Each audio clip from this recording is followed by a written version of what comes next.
A boy pursued my girlfriend for 7 years, and my girlfriend always knew and utterly despised him. But when the boy was about to be erased by the system for failing his mission, my girlfriend went crazy and rushed to save him, leaving me behind at our engagement party. She said that a boy who had loved her for 7 years shouldn't meet such an end. What she didn't know was that the moment she stepped out of the engagement party, my mission also failed, and the punishment was to forget her. I stood on the engagement party stage in a neat black suit, my smile frozen, waiting for my fiancée, Kate Lou. The audience was filled with our friends and family, but the joyful chatter had long disappeared, replaced by confusion and whispers, because Kate hadn't come on stage yet. She was clearly backstage, already in her wedding dress, but she just wouldn't come out. The host had urged her 3 times, only to be sent back each time. Mr. Lee, Miss Lou has been on a video call with someone, and she looks very upset. I don't dare urge her anymore, the host said with a dry laugh. I clenched and unclenched my jaw, suppressing my brewing anger. Kate was probably on a video call with him. His name was Jerry. Kate and I grew up together, playing and studying side by side, attending the same schools from kindergarten to university. Everyone thought we were destined to be together, and all our friends and family believed we would walk down the aisle. Kate even swore she would marry no one but me. She was indifferent to all other boys, including her junior, Jerry. Jerry entered our lives 7 years ago when Kate and I were sophomores, and he was a freshman. He came from a poor mountain village, tall and thin, dressed plainly but not unsophisticated because his eyes were bright, like stars in the night sky. He used those bright eyes to watch Kate. Ever since she defended him when the supermarket owner suspected him of stealing, the boy fell in love with his heroine. But Kate didn't like him. She didn't like the breakfast he brought her every day, the water he handed her after badminton matches, the umbrella he held over her in the rain, or his honest claim that these were just acts of gratitude, and he had no other intentions. He had no other intentions for 7 years. Even after graduation, he worked near our company just to see Kate every day. What a persistent person. But Kate was mine. At least until Kate came on stage. She was mine. For the sake of my parents' reputation, I forced myself to suppress my anger and wait for Kate to come on stage. Kate finally came on stage. Her wedding dress was a bit messy, her hair disheveled, her face filled with guilt and conflict, and her lips tightly pressed together. The guests finally breathed a sigh of relief and began to clap and cheer, trying to lighten the mood. The host grabbed the microphone, ready to start, but Kate ignored everything, walked up to me, held my hand, and said hoarsely, "Honey, I'm sorry, but I have to leave. Can we postpone the engagement party for a month?" Why? I looked at her, wondering if my eyes weren't as bright as Jerry's. Why couldn't I tell if Kate loved me or not? Kate remained silent, her eyes flickering as she muttered, "The date isn't good. Let's pick another date next month." Did something happen to Jerry? I directly hit Kate's heart. Kate stiffened, her face changing as she forced a very strained smile. "Jerry is in the hospital. Late-stage cancer. The doctor said he probably only has a month to live. I've already had someone verify it. It's true." No wonder she hesitated so long. She had someone go to the hospital to check. Seems like what he said before was true. He's bound to the system. If he can't win you over, he'll be punished. I nodded calmly. This wasn't a secret. Jerry had told Kate long ago that he had to win her over, or he would die. In this lifetime, he loved no one but Kate. Yes, he's facing severe punishment, dying in the agony of cancer. Kate sighed, pressing her lips together again. She always despised Jerry. After all, being pestered for 7 years had exhausted her patience. She even lost her temper once and accidentally hit Jerry. Jerry curled up on the ground, crying and apologizing, but he said he just loved Kate and couldn't control himself. Psycho. This was Kate's usual view of Jerry. Now, it seemed her view had changed. The engagement won't take long. For the sake of both families, let's complete the ceremony first and discuss everything else later, I suggested coldly. It was a reasonable suggestion. Out of a man's dignity, I didn't want to completely lose face at this highly anticipated wedding, so I didn't lose my composure. I maintained my last shred of dignity. Kate's expression changed again. She lowered her eyes to look at her watch, and anxiously said, "I should go check on him first." "I'll go alone." "Honey, you stay here." She turned to leave. I felt the anger that had been brewing in my chest about to explode. My fists clenched tightly, my gaze fixed on Kate. Were all the years of our relationship and the expectations of our families going to be ruined today? What a laughingstock my family and I would become. "Let's complete the engagement first. It won't take long." I spoke again, hoarse and suppressed. Kate turned around, took a deep breath. "Honey, I don't want to lie to you. Jerry said that if I marry you, his mission will completely fail, and he will die immediately. So, can we wait a little longer?" Kate spoke softly. "No matter how annoying he is, he has loved me for 7 years. He shouldn't meet such an end." I laughed in anger. It seemed Jerry's mission hadn't failed yet. He was still trying to salvage it. And Kate, Anxious and restless, her heart was no longer with me. She really wanted to fly to Jerry's side immediately, not willing to stay a second longer, even for our engagement party, even for the sake of both our family's dignity. I shook my head in self-mockery. Unexpectedly, I was the one who ultimately failed the mission. Jerry had his system, and didn't I, Elias, have one too? Seeing that I was silent, Kate kissed me apologetically. Honey, I love you, but Jerry has suffered so much. I can't bear to see him die. Forgive me. I'll be back. She turned and left. Everyone was stunned. Relatives in the audience called out to Kate, but she ignored them. Heading straight for the door, I lifted my head, watching Kate's figure move further and further away. The moment she stepped out the door, I felt the world spin, a sharp pain in my head, and I collapsed to the ground. Host's mission failed. All memories of Kate will be erased. I woke up in the hospital, met by the concerned eyes of my parents. There were also some relatives and our kind neighbors, Uncle Lou and Aunt Wong, in the room. Seeing me awake, my parents cried with joy, finally relieved. Uncle Lou said apologetically, Elias, you finally woke up. My daughter went crazy. She made me so angry. I swear I'll break her legs.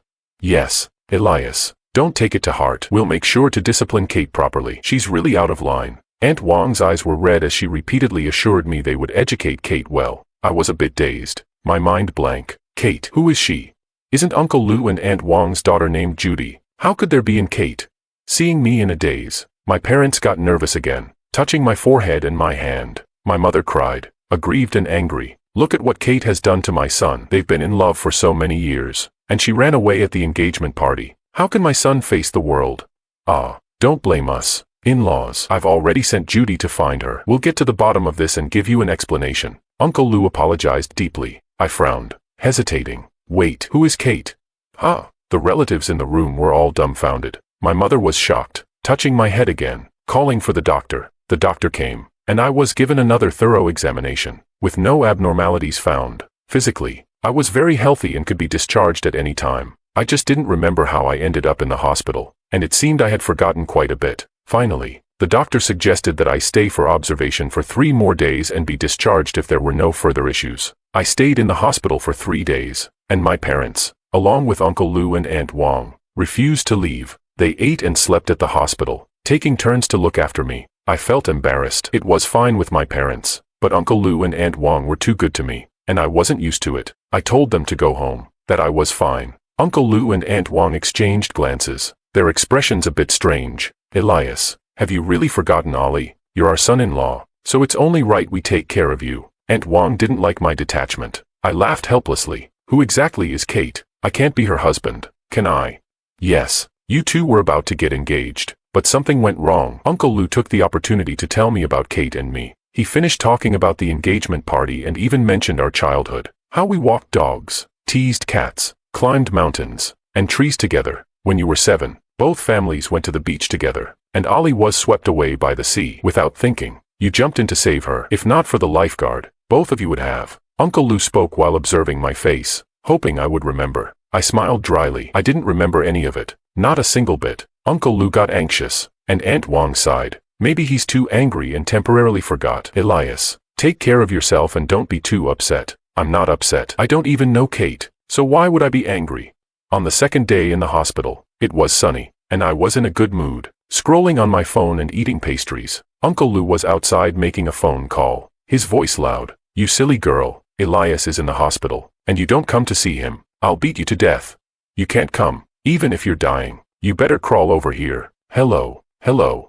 Apparently, the other party hung up. Uncle Lou dialed again, but the other party had turned off their phone. Beside my bed, my mom shook her head. Since yesterday, your Uncle Lou and Aunt Wong have made dozens of calls, and Kate only answered one today. My mom was very angry, completely disappointed in Kate. I shrugged indifferently and continued scrolling on my phone and eating pastries. In the afternoon, Judy came. She is Uncle Lou's daughter and my childhood friend. We are very close. As soon as she arrived, she checked on me and relaxed upon seeing my healthy complexion and natural expression. Brother-in-law, don't worry. I've already scolded my sister for you. She's such an idiot. She pissed me off. Judy swore. She was always straightforward, but she wouldn't be so coarse in front of the elders. Clearly, she was very angry. Uncle Lou hurriedly asked what was going on. Judy took a sip of water before speaking. It's Jerry causing trouble again. Jerry has always liked my sister. Right. He once stood outside our house for a whole day and night in the rain without leaving. He has cancer now and doesn't have long to live. He wants my sister to accompany him through his last days. And my sister agreed. She's already moved him to the seaside villa to let him face the sea and enjoy the spring flowers every day. Judy got angrier as she spoke and slapped the table. I went to the seaside villa and saw my sister feeding Jerry. Jerry looked so happy. It made me furious. Judy clearly understood everything. She had confronted Kate face to face. My parents were livid, almost cursing. Uncle Lou and Aunt Wong were also furious, and Aunt Wong almost fainted. Uncle Lou gritted his teeth and said angrily, "Kate, you're such a disgrace." After scolding, he quickly apologized to my parents and tried to reassure me. "Elias, I'll personally go catch Kate and make her kneel and apologize to you." Aunt Wong agreed, urging Uncle Lou to go catch her quickly. I blinked, continuing to eat my pastry, looking bewildered. Judy was a bit confused, and cautiously asked me, "Brother-in-law, are you okay?" I felt fine. What's wrong with me? Is there something wrong with my phone or the pastries? No, nothing's wrong. Everything's great. It's pretty interesting, actually. I really found Kate's story quite amusing. A real soap opera. Everyone exchanged glances. My parents were both angry and worried, fearing something was wrong with my brain, and once again asked the hospital to examine me. The results were still normal, but everyone thought I was acting strange. Uncle Lou, without a word, angrily went to fetch Kate. On the third day, he brought her back. My parents, Aunt Wong, and Judy were all present. The moment Kate entered the room, she looked at me with guilt and concern. "Honey, are you okay? I actually wanted to see you earlier, but Jerry just got out of the hospital and is in poor condition. I had to settle him first." Kate came over and apologized. I stared at her. Honestly, this woman was really beautiful. About 5 feet 5 inches tall, with a slim and slender figure, high nose bridge, and big eyes. It was hard for her to look ugly. "Uncle Lou, Aunt Wong, when did you get another daughter? I have to say, she's pretty," I complimented. Kate froze for a moment, frowning, and reached out to take my hand. "Honey, I'm Ollie. We grew up together. Don't say things like that out of anger." Before she could finish, I instinctively pulled my hand back, frowning in displeasure. "Who are you? And how can you just touch my hand? I'm a decent person." Kate froze again, then lowered her head with a bitter smile. "Dad said you lost your memory. I know you're pretending. You hate me now." "I'm sorry, honey. It's my fault. Please listen to me." She reached for my hand again. I frowned even more, shaking her hand off. "What are you doing? Don't touch me." Kate didn't expect my reaction to be so intense. Shaking her hand off, she felt bitter and humiliated, lowering her head and speaking hoarsely. "I won't touch you anymore. I know I've deeply hurt you, but Jerry is dying. You know, he's going to die. He's had a hard life, with a tough family and tough living conditions. He's never had a good day." Kate lifted her head. "He wasted 7 years of his youth on me, and now he's dying. I can't just stand by and watch him suffer. Isn't a person's life more important than our engagement party?"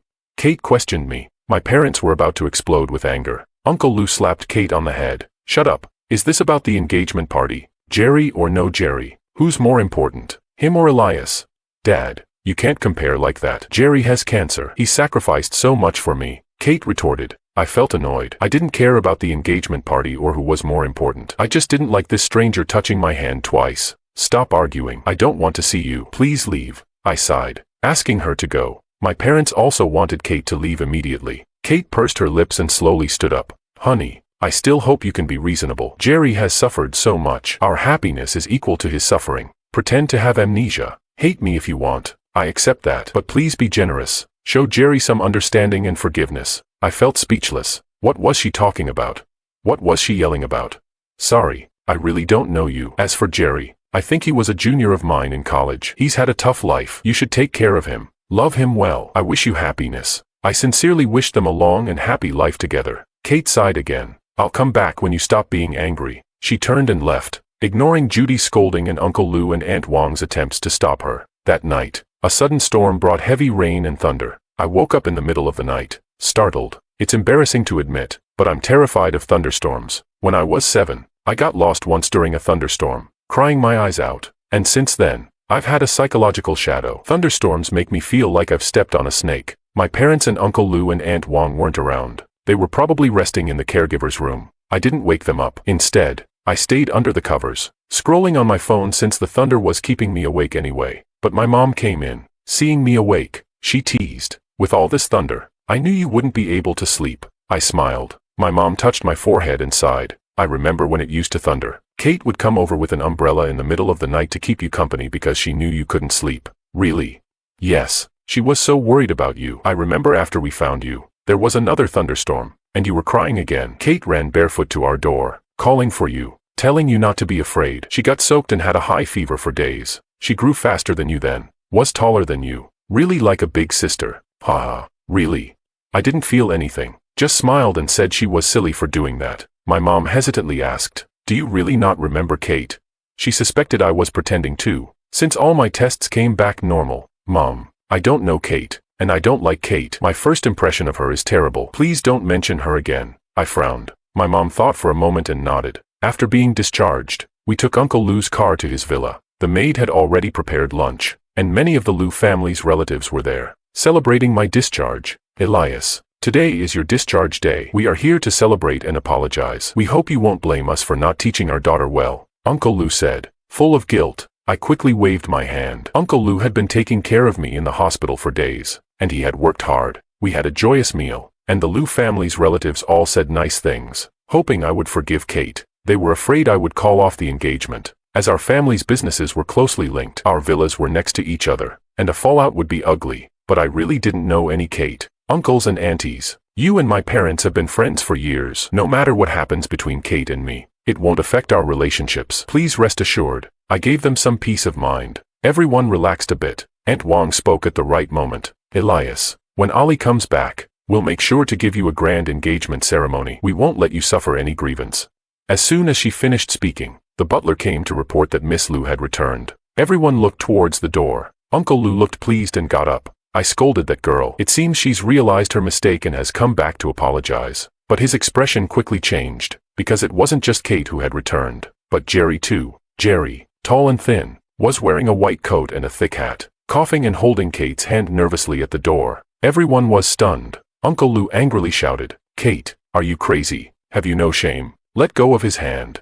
Jerry was startled, his already weak body shrinking further. Kate explained, Dad, don't scare Jerry. He's become timid after getting cancer. He was frightened by the thunder last night, and the wind and waves at the seaside were too much, so I brought him home. You all are usually not at home, so I didn't know you were having a meal here today. Shut up, you're completely insane. Get out, and take Jerry with you. Uncle Lou was furious. Jerry shrank back further, saying nothing with his head down. I was really curious about what the main character of this dramatic story looked like. I hadn't seen my junior Jerry for many years, so I was genuinely curious. So, I walked over and motioned for Uncle Lou to calm down. Kate met my gaze, slightly avoiding it, looking both embarrassed and guilty. I didn't care about her. I observed Jerry. He gave a dry smile and looked up, revealing a pale face and still bright eyes. His eyes were exceptionally bright, brighter than the stars in the sky. Even though his face was bloodless, paired with those peach blossom eyes, he still looked like a delicate, handsome guy. When he was in college, he was very simple, his clothes old and shabby, exuding a lack of confidence.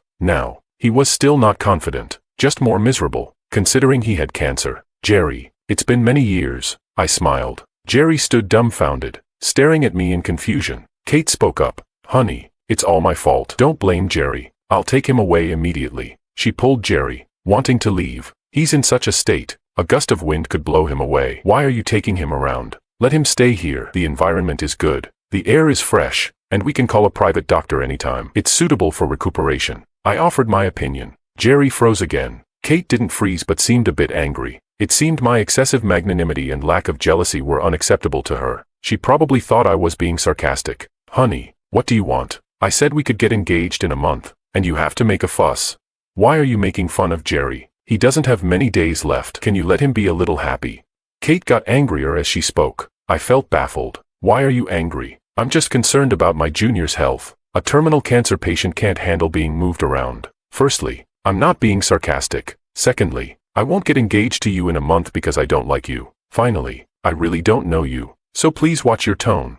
I sternly warned Kate. No one behind me spoke. Jerry didn't speak either. Kate, frustrated, pulled Jerry into the villa. Fine. Elias, you're really something. You keep pretending. I'll take your advice. Jerry should stay here to recuperate. This place is perfect for that.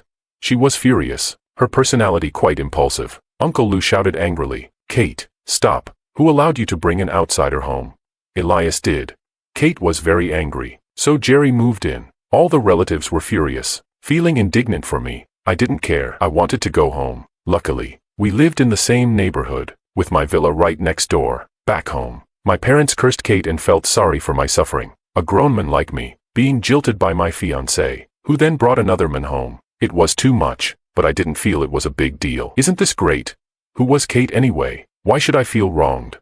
At night, it started thundering again. Summer storms come suddenly, and the thunder is especially loud. I couldn't sleep again. I remembered my mom saying that Kate would come over during thunderstorms to keep me company, but now, she wouldn't come, as her darling Jerry was scared of thunderstorms too after getting cancer. While I was thinking this, the doorbell rang, barely audible in the storm, but my phone notified me. Someone was visiting in this thunderstorm. My mom went to answer the door and let the person in. I listened and heard Kate's anxious and high-pitched voice. Elias is afraid of thunder. All these years, whenever it thundered, he needed me to sleep. He can't sleep without me. Elias is already asleep. You should go back. My mom responded with deep resentment towards Kate. Auntie, it's all my fault. I lost my temper with Elias during the day, but I really love him. It's just, sigh. Can I go up and see him?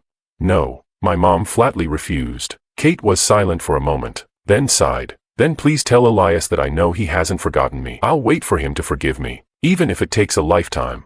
Ugh, disgusting. I got goosebumps. Not afraid of the thunder anymore. I turned on the light and got up to drink some water. Glancing at the Lou Villa, I could see the third-floor room. The light was on, and a tall, thin figure stood by the window, staring silently in my direction. I was startled, realizing it was Jerry. He stood there like a ghost, probably waiting for Kate to return. I quickly drew the curtains, not wanting to have nightmares. After a night of heavy rain, the air was filled with the fresh scent of the earth. Judy came running to find me. I was having breakfast, and she unceremoniously grabbed my milk to drink. Brother-in-law, I'm so fed up. Now I have to live with Jerry. My parents have gone back to the company, and I feel completely uncomfortable.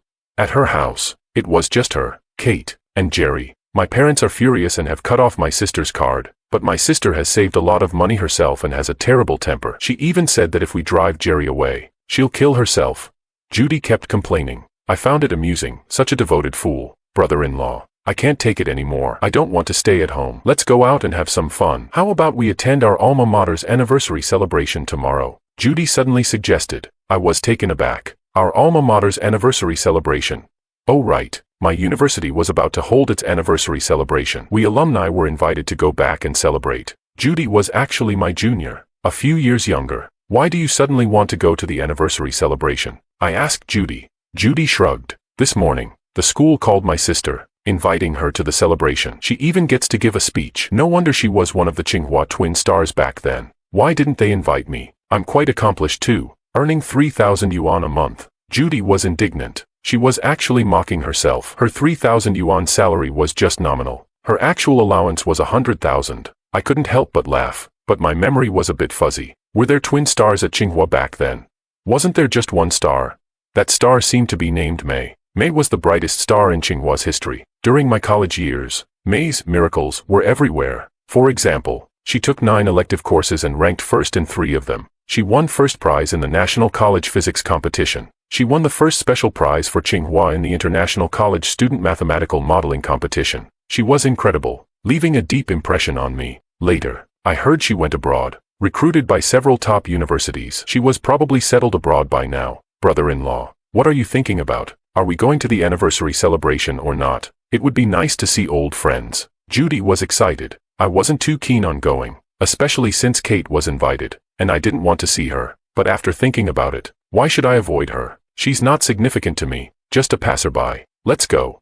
We went enthusiastically. On the day of the celebration, we had already roamed around the campus, eating and drinking. After we were full, we jogged to the Tsinghua Grand Auditorium. The Grand Auditorium was where the celebration was held, spacious and bright, with seats and a stage. I heard there would be a ball after the speeches, a real party. In front of the auditorium, we saw 2 posters. One was of Kate, and the other was of May. There wasn't much to say about Kate. She was indeed impressive, with an amazing resume and a strong background, donating to her alma mater every year. It was fitting to invite her to speak. As for May, she was more mysterious, having disappeared for years. From the poster, I learned she was a professor at Stanford University, the youngest female professor in Stanford's history. She's really something. Stanford is a top school. May truly deserves to be one of the twin stars. Since she graduated, no one from our school has achieved such an honor. Judy was in awe, taking pictures with her phone. And she's so beautiful. Look at that dress, and those refined lips. I was a bit disgusted. Judy was fangirling too much, even over a woman.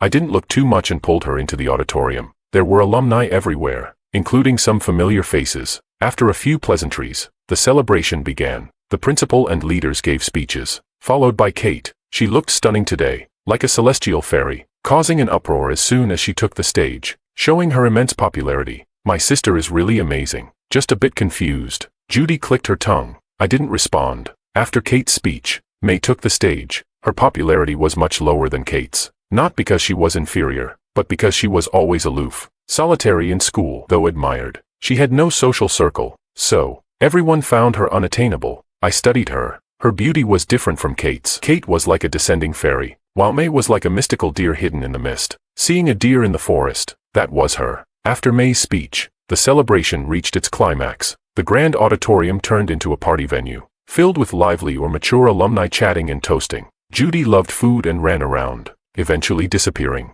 I looked for her everywhere but saw Kate walking towards me. She was the center of attention, with eyes following her everywhere she went, as if she had her own aura. I had to admit, she was impressive, but I didn't want to see her because my first impression of her had already made it difficult for me to like her. Elias, you're here too, Kate called out, her expression complex. I ignored her. Kate tried to make conversation. Did you come specifically to see me? It's rare for me to give a speech this year. How did I do? I frowned. How self-absorbed could she be? Kate, I'm just here to have fun, and I really don't know you. Can you watch your words? I harshly reprimanded her. The nearby alumni fell silent, puzzled. Kate's smile faded. She pursed her lips and suddenly grabbed my arm, pulling me away. What are you doing? I angrily scolded. Elias, is there really no love left between us? I know I've wronged you, but do you have to humiliate me over and over? Kate gritted her teeth, feeling both indignant and sad. Yes, there's no love left because I don't know you. How many times do I have to say it? I really don't know you. I was getting angry. Who did she think she was?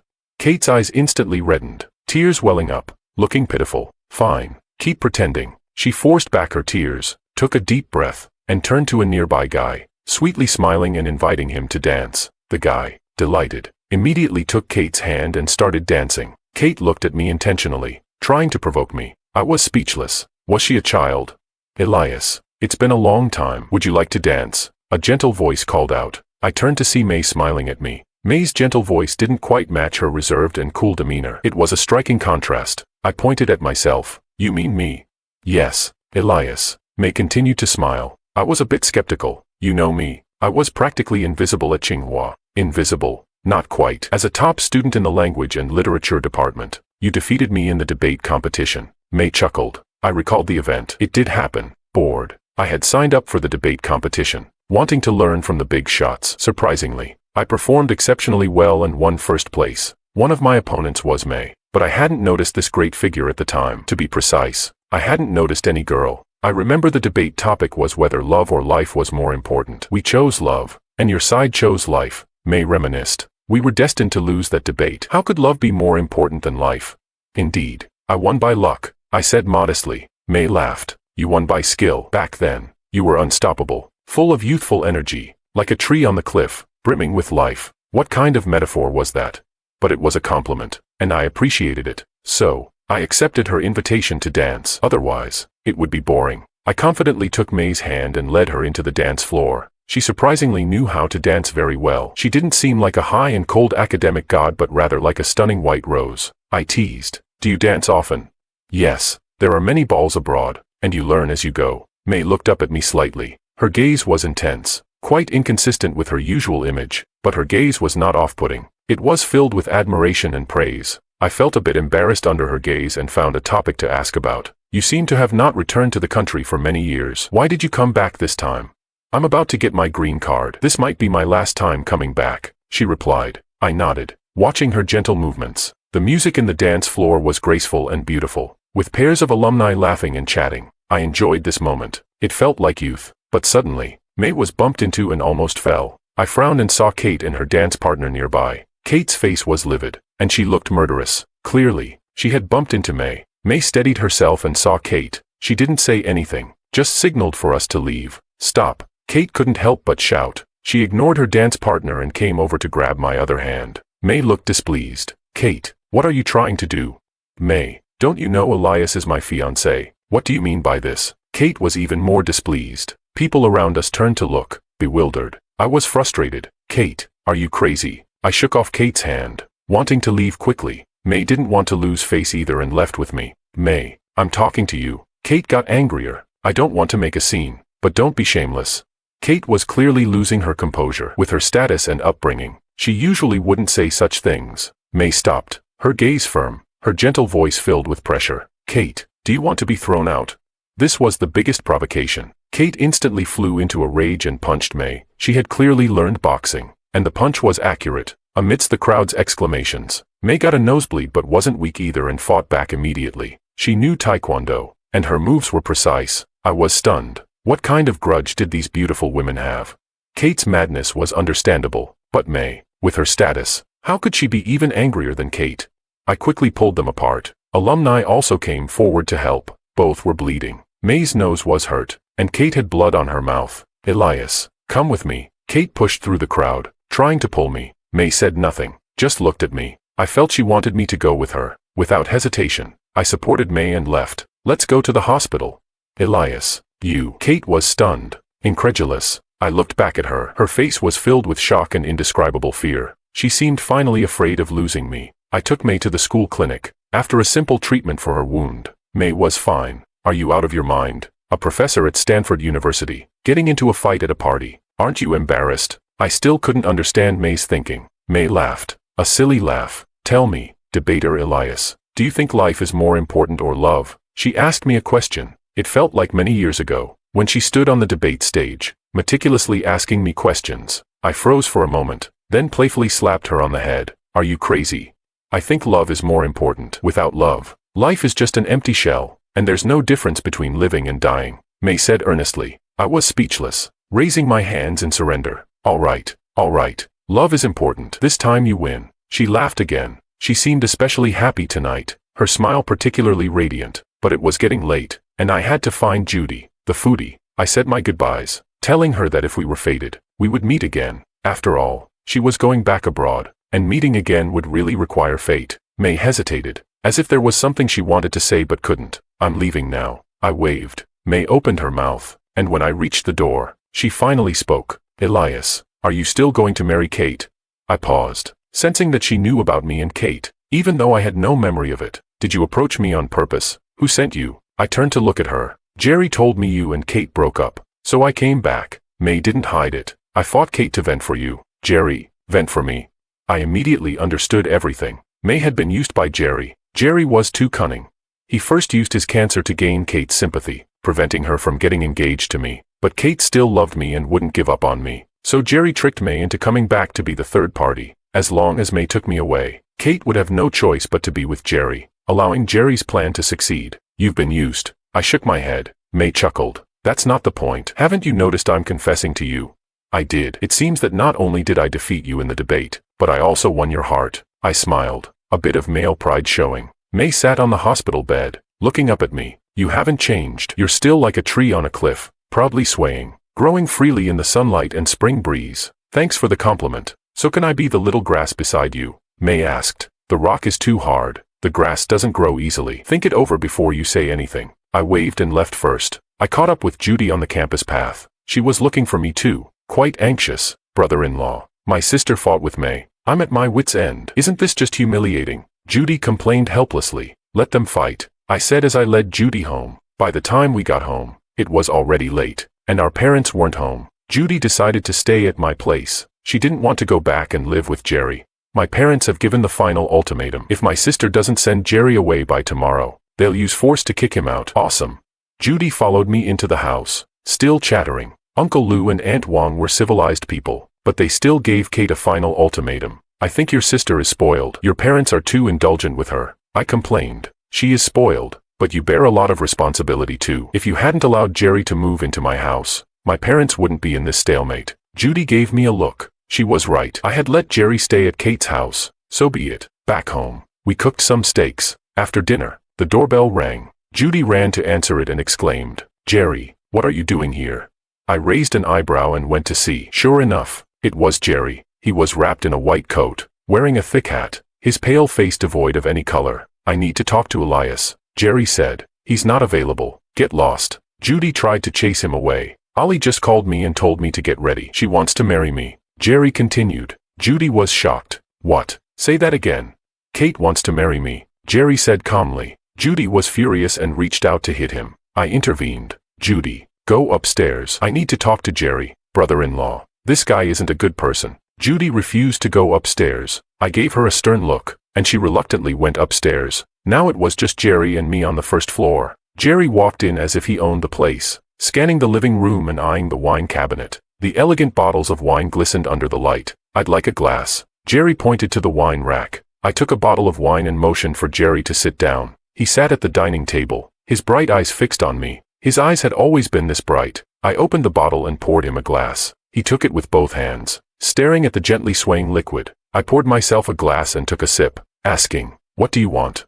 He didn't answer immediately, taking a gentle sip of the wine and then showing a blissful expression, sighing softly. "It's so good. This is the cheapest one," I said truthfully. He didn't mind, choosing his words carefully. "Elias, do you know, my dream has always been to drink wine elegantly like you." "That's a dream."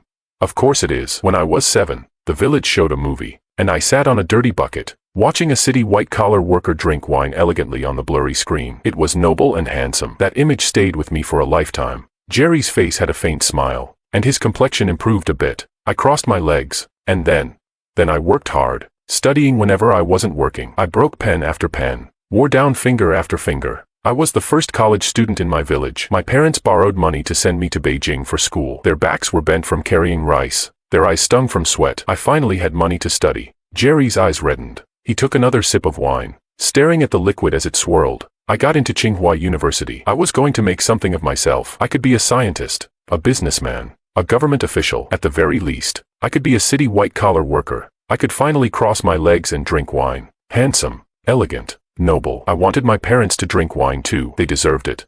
I listened quietly. Jerry faced many of the same struggles as other children from poor villages. Even if they got into college, the difficulties continued. A glass of wine might be a lifelong dream. "So, you want to marry Kate, the rich woman, and live a life of luxury, drinking wine every day?" "No, Elias, you don't understand me." Jerry gave a bitter smile. I had a great future ahead. I had the chance and ability to change my family's generations of poverty. I even saw that glass of wine. I could almost reach out and take it. But then I was bound by the system. I had to win over Kate. It's laughable. I spent 7 years of my youth trying to win over a woman, being her lowly simp. Jerry laughed, louder and louder. Tears welled up in his eyes, like a sudden flood in the mountains. "Do you know what it feels like, being forced to exhaust everything to be a woman's simp?" I couldn't study properly, couldn't progress, couldn't complete my coursework. Everything revolved around one woman. If I resisted, I would die. Jerry slammed the wine glass on the table, spilling wine on his hand. He shook it off and stared straight at me. I couldn't even feed myself, but I had to buy breakfast for Kate. I didn't like badminton, but I had to cheer for her again and again. I was weak and got sick in the rain, but I had to hold an umbrella for her. When I didn't want to, I faced death threats from the system. It felt like a wire around my neck, choking me, not allowing me a moment's breath. Jerry said a lot. Tears streamed down his cheeks, which he quickly wiped away. I stared at him blankly. "So, you never liked Kate? A man like me never aspired to love. In my eyes, only that glass of wine is what I desire. No man would be willing to waste 7 years of his youth for a woman. The so-called love isn't even worth 7 days of pursuit." Jerry spoke firmly. I was speechless. Jerry sniffled and exhaled a relieved sigh. "I tricked May into coming back. I knew she had a crush on you since your debate about whether life or love was more important. I watched the whole thing, and she didn't disappoint me. She infuriated Kate. Kate, out of revenge, decided to marry me to make you regret it." Jerry sneered. "I know her intentions. She hopes to provoke you to stop her from marrying me. That's why I'm here to ask for your last favor. Don't stop her. Let me end this game." I understood everything. Kate wanted to provoke me. Her decision to marry Jerry was made in a fit of anger. If I went back to her, she wouldn't marry Jerry. Then Jerry's plan wouldn't succeed. "If Kate marries you, will everything end? Will your cancer be cured?" I asked. "Yes, it will all end." Jerry was extremely tired. "It's been 7 years. I'm almost 30. I'm so tired. When will I get to drink my glass of wine?" After saying this, he took out a bank card from his pocket. I looked at him curiously as he pushed the card toward me, with some reluctance. "I've saved 89,000 yuan. I've wasted all my energy on Kate, so this is all I could save. I'm giving it to you as payment. The password is 137654. I didn't want to accept Jerry's payment, but he didn't take it back. He simply finished his glass of wine and, with his sickly body, left. Judy ran downstairs and asked, "Did that scoundrel leave? What did he say?" "Nothing important. I replied while putting away the card. Judy looked skeptical. Nothing important. Then why did he come? Is my sister really going to marry him? Yes, there was no doubt. Kate had been driven mad by May. She planned to marry Jerry to provoke me. The next day, she gathered our families and friends for a meal at my house. My parents thought Kate had finally come to her senses and was here to apologize. Uncle Lou and Aunt Wong were also happy, drinking tea and smiling. It's best if you two reconcile. As for Jerry, we've been kind enough not to throw him out on the street. Yes, if Ali and Elias get married, we'll pay for Jerry's treatment, said the relatives, all very kind. Kate, however, said nothing. She just stared at me. I ignored her. She snorted and said, Elias, did you have fun dancing with May? The room fell silent, and everyone was stunned. Ali, what are you saying? Uncle Lou raised his voice. What am I saying? Elias is so charming. He has seduced the most outstanding woman at Tsinghua. Kate's words were full of sarcasm. He didn't care about his injured fiancée, but rushed to take a stranger to the hospital. He probably even cried with worry. What are you barking about? I told you I don't know you. I feel nothing for you. Why can't I care about another woman? I retorted. Kate was furious and slammed the table, her eyes red. You're still pretending to have amnesia. I'm not pretending. I don't know you. Besides, I've always remembered May and admired her. She confessed her love to me, and I accepted. I dropped the bomb. Everyone was shocked. Kate, enraged, laughed sarcastically. Perfect. I was just planning to marry Jerry. Let's go our separate ways. After saying that, she wiped her tears and left without looking back. I watched her leave, knowing she hoped I would call out to her. So I did. Wait. Kate stopped immediately but didn't turn around. What? I'm planning to get engaged to May the day after tomorrow. Make sure to come and bring a gift. I kindly reminded her. She froze, clenched her teeth, her eyes filled with tears, and left. Kate left just like that. The relatives were all bewildered and shocked, not understanding what had happened. I didn't explain much and went alone to university. On the sports field, I saw May walking aimlessly. She was always like this, enjoying walking around the field during her leisure time, which led many boys to wait for her, hoping for a chance encounter. I walked quickly toward her, and she didn't notice me even when I was right behind her. Just as I was about to tap her on the shoulder, she received a video call. The call connected, and it was evidently her parents. May, when are you coming back to the US? You need to come back to get your green card. Her father sounded anxious. Her mother also urged, hurry back. I've found a boy for you, a handsome mixed-race guy. May smiled. No rush. I'm enjoying my time back at my alma mater. What's no rush? You're not getting any younger. Hurry back to the US so I can introduce you to someone.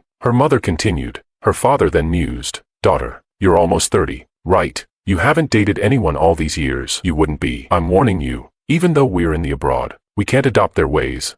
I almost burst out laughing. So, May was also being pressured about marriage. Mom, Dad, stop overthinking. I'll go back soon, May said helplessly. After the call ended, she continued walking aimlessly. I jumped next to her and shouted, boo. May was startled but then laughed when she saw me. Elias, who do you think is scarier, a person or a ghost? Stop, stop, no more debates. I was really impressed by her. May nodded with a smile. Without wasting time, I took out my phone to take a selfie. May was a bit surprised and even a bit nervous. Her cheeks tense. Why are you nervous? It's just a selfie, I said, exasperated. I don't know. I never thought you'd want to take a picture with me. May continued to be nervous, but she was beautiful, even when she was nervous. I took a casual selfie and posted it on my social media. The caption, we are together. May was stunned, looking at my post in disbelief. Elias, are you serious? She stared at me without blinking. I nodded. After all these years, you're the only one who has made me feel something. What about Kate? Who is she? I really didn't know who she was. May stared at me for a while, then eagerly called her parents. Mom, Dad, I don't want the green card anymore. I still prefer living in China. You've always talked about wanting to come back. Once I'm settled, I'll bring you back. Wow, she's really into this romance. Is this really one of the Tsinghua twin stars, the untouchable academic prodigy? Ha ha ha, adorable. I went home satisfied, but I saw Kate standing in front of my house, looking as gloomy as an owl in the night. She was seething with anger, head down, body trembling slightly. I walked over, and she looked up at me, her lips trembling. Are you really with May? Yes, I admitted openly. Elias, do you really not love me anymore? Just because I wanted to save Jerry's life, you hate me this much? Sorry, I don't even know who you are. How could I love you? I made it clear. Kate closed her eyes, her voice squeezing out from her throat, tears streaming down her face. Fine, fine. Don't regret this. Don't you dare regret this. She was completely heartbroken and left without looking back. Soon after, I heard a fierce argument from her house, with Uncle Lou's yelling and Aunt Wong's crying. Finally, with the roar of a car engine, Kate drove away with Jerry in a sports car. Later, I saw Kate's post on social media. The caption read, "Having you in this life is my greatest joy." There were 2 photos, one of her with Jerry and another of their marriage certificate. Brother-in-law. My sister has gone mad. She's gone mad. Judy rushed over, looking pale. She got married to Jerry, right? I said calmly. Yes. She had a huge fight with us, grabbed the household registration book, and ran off to get married to Jerry. It's all over. Judy was on the verge of tears. I wouldn't be her brother-in-law anymore. I also foresaw a lot of trouble ahead, as the relatives from both families would surely explode. I would have a massive headache dealing with it. Judy, I'm going on a trip. Tell everyone not to look for me. I'm fine, and I have May. I decided to leave early, or I'd be overwhelmed. That day, before the relatives could come looking for me, I packed a few things and hit the road. On the way, I informed May and asked her to join me on the trip. As night fell, we sat on the high-speed train, exchanging smiles. Elias, where are we going on this trip? To fun places. We'll travel for a month and then see. A month should be enough to avoid the chaos, right? May agreed to everything, and we traveled wherever we wanted, eating, drinking, and sleeping as we pleased. Of course, we also took care of our needs. For example, if her feet were cold, I'd warm them up in my arms. As they warmed up, so did we. What could we do? Those who understand, understand. After the trip, we returned to Beijing. May's parents were eager to come back to the country, and she excitedly went to welcome them. She also arranged for us to have dinner together so she could formally introduce me to her parents. I was naturally happy to oblige. Then I called Judy to ask what had happened in the past month. Brother-in-law, you're finally back. Sigh. My sister is a mess. She's been drinking and gambling every day. Judy sighed heavily. That can't be true, can it? It's only been a month, and she's like this. Jerry divorced her. They got the certificate one day and divorced the next. It was all just for show, and everyone was shocked. Judy herself was stunned. We all thought he was after money, marrying my sister to live off her, but he divorced her the next day, without asking for any compensation. My sister's heart was still set on you. She regretted getting married right away and agreed to the divorce immediately. After the divorce, Jerry told her something, and she became completely lost and broken. Judy was exasperated. There was a commotion on her end, and then the phone was taken away. I heard Kate's sobbing voice. Elias, is that you? I know I was wrong. Please come back. How could you forget me? Are you trying to win me back? Because I abandoned you. You forgot me. I didn't understand. What was she talking about? Jerry told me. He figured it out. You failed to win me over, so you lost your memory. I deserve to die. Please come back. Please? Kate was crying her heart out, but I remained indifferent, because, honestly, I didn't know her. I've already married May. Goodbye. I turned off my phone, never to see her again. I was in a good mood and didn't feel like going home, so I decided to take a walk around the city. Passing by Wanda Plaza, I saw a familiar figure. He was dressed plainly, tall and thin, enthusiastically handing out flyers. I stood there watching him, looking at his smiling face, his thin body under the sunlight, and his clothes fluttering in the wind. I walked over. He saw me and froze, then invited me. Want to have a drink? There's a cafe over there, and I have a bottle of wine in my bag. Where did you get the wine? From Kate's house. I couldn't let those 7 years of being a simp go to waste, so I took the most expensive bottle of wine from her house. Good move. Let's go have a drink. Half a year later, I married May, and my family had long since moved out of that neighborhood. Kate had completely fallen apart in these 6 months, drinking heavily, gambling, and neglecting her health. A once beautiful woman had turned into an addict. Her parents were so angry that they fell ill. In the end, they decided to give up on her, letting her hit rock bottom. I saw Kate again on Christmas Eve on the street. She revved her sports car loudly, with a pretentious male model in the passenger seat screaming. I watched from a distance as Kate, yawning, got out of the car with the male model and took a drag on her cigarette. She had lost all the pride and elegance of the Tsinghua twin star. Now, she was just a mess. Damn it. So many people. Where's the bar we went to last time? Kate cursed as she looked around for the bar. The male model giggled. I forgot too. Where was it? We drank so much we forgot. Kate suddenly stopped, turned to the male model, and yelled, "Forget your ass. You're not allowed to forget. Not allowed." The male model was terrified, apologizing repeatedly. Remember it now. Kate slapped the male model. He quickly pointed in a direction. I remember. It's over there.